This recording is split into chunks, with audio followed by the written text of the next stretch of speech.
I'm Dr. Nancy De Andrade. Today, I want to talk about something that is actually pretty fascinating, classical conditioning, and how it can show up in your relationships. Do you remember Pavlov's dogs from Psych 101? Ring a bell and the dog starts salivating or drooling. Well, Pavlov paired a bell to make a dog salivate to food, even though the bell had nothing to do with the meal the dog was about to enjoy, right?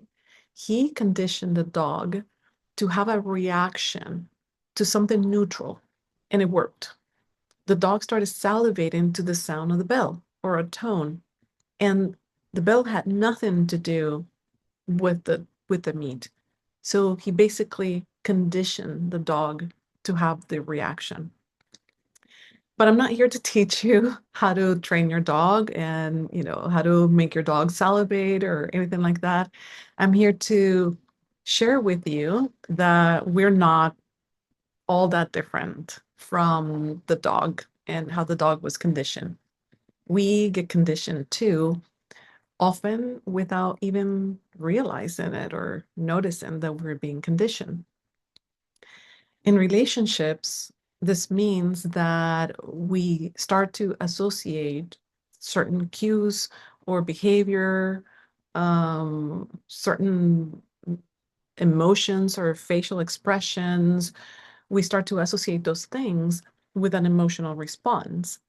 So maybe every time your partner or your friend or even a family member raises their voice, you can immediately feel anxious and have that response, that anxiety response, because in the past you've experienced someone raising their voice as imminent danger. So it's triggering a response that was paired before. Or maybe you learn to associate certain actions like someone forgetting to call you or forgetting an appointment with a feeling of rejection or abandonment because that's what you experienced before in the past.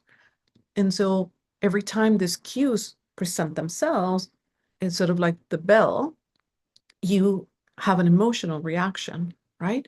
So the truth is that we're all a little bit like Pavlov's dogs sometimes. We get conditioned by repeated experiences because if it's a one-time thing, it's not anchor. But if it's repeated experiences, then those patterns can start to control how we react in certain situations without us even realizing it. All of a sudden, we're feeling anxious about something and we don't know why that's happening. We've been conditioned. And so here's the good news, though. The good news is that once you see it, then you can start to rewrite it. Then you're acknowledging like, oh my gosh, why did I react that way? Whoa, okay, what am I conditioned to? So the point that I want to make is this. If you notice yourself feeling a strong emotional reaction that seems completely out of proportion, like, well, why did I react that way? What's going on?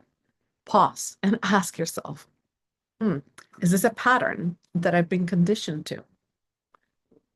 Is this something, a reaction that I'm getting from some neutral thing that I've been conditioned to react in this way? Because once you recognize it, then you have the power to break it.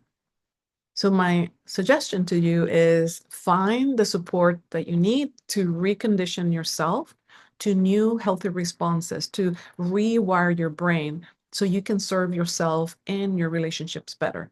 Rewire those patterns and extinguish those classical conditioning behaviors or reactions. So here's my invitation to you. Become aware of the subtle conditioning in your life and take the steps to understand the roots and how you've been conditioned. And once you understand that, now you understand your reactions, then you have a choice. You can choose how to respond rather than letting the old patterns and the old conditioning run the show. Okay.